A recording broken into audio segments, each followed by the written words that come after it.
অর্থ উপদেষ্টা ডক্টর সালেহউদ্দিন আহমেদ বলেছেন, আইএমএফ বাংলাদেশের উপর জোর করে কোনো শর্ত চাপিয়ে দিতে পারেনি। বাংলাদেশ ইকোনমিক অলিম্পিয়াড 2025 এর চূড়ান্ত পর্বের অনুষ্ঠানে কথা বলেন অর্থ উপদেষ্টা। অর্থনীতি শিক্ষা দেশ গড়ার দীক্ষা এই স্লোগান সামনে রেখে অলিম্পিয়াডে অর্থ উপদেষ্টা বলেন, সরকারের নানা চ্যালেঞ্জ থাকা সত্ত্বেও বাজেট নিয়ে কাজ করে যাচ্ছে। এ সময় সিপিডির নির্বাহী পরিচালক ডক্টর ফাহমিদা খাতুন বলেন, বিগত 5 দশকে অর্থনীতির প্রবৃদ্ধির সুফল সকল শ্রেণীর কাছে পৌঁছানো সম্ভব হয়নি। বৈষম্য রয়েই গেছে। প্রতি বছর দেশে প্রবৃদ্ধি বাড়লেও তা যথেষ্ট কর্মসংস্থান তৈরি করতে পারছে না বলে মনে করেন সিপিডির নির্বাহী পরিচালক। ক্ষমতাসীনদের সাথে যাদের সখ্যতা তাদেরকেই গত 5 দশক সুবিধা দেওয়া হয়েছে বলেও মন্তব্য করেন ডক্টর ফাহমিদা। এবং যেই কারণে কিন্তু দেখছি যে আমরা একদিকে প্রবৃদ্ধি, অন্যদিকে বৈষম্য।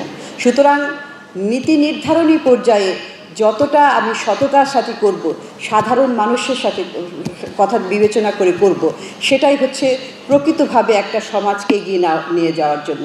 তো যেহেতু দেখা যায় যে রাজনৈতিকভাবে প্রভাবপুষ্ট হয়ে নীতি নির্ধারকরা একদিকে একটা একমুখী অর্থনৈতিক নীতির পরিচালনা করে আসছেন, সেই জন্য সমাজ পিছিয়ে যায় এবং এটা একটা সংকোচনমূলক, এই জন্য যে মানুষের প্রতিভা যারা আছে, প্রতিভাগুলো কিন্তু বিকশিত হতে পারে না।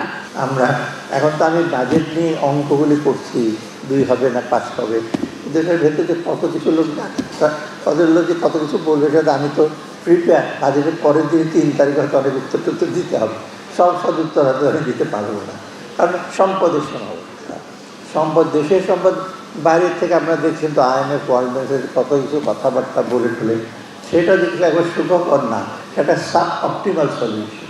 আমরা দিয়েছি সেটা হয়তো পারি না, বা ওরা যে যেটা করতে যেগুলো সেটা চাপিয়ে দিতে পারি না, আমরা একটা সলিউশন আসি।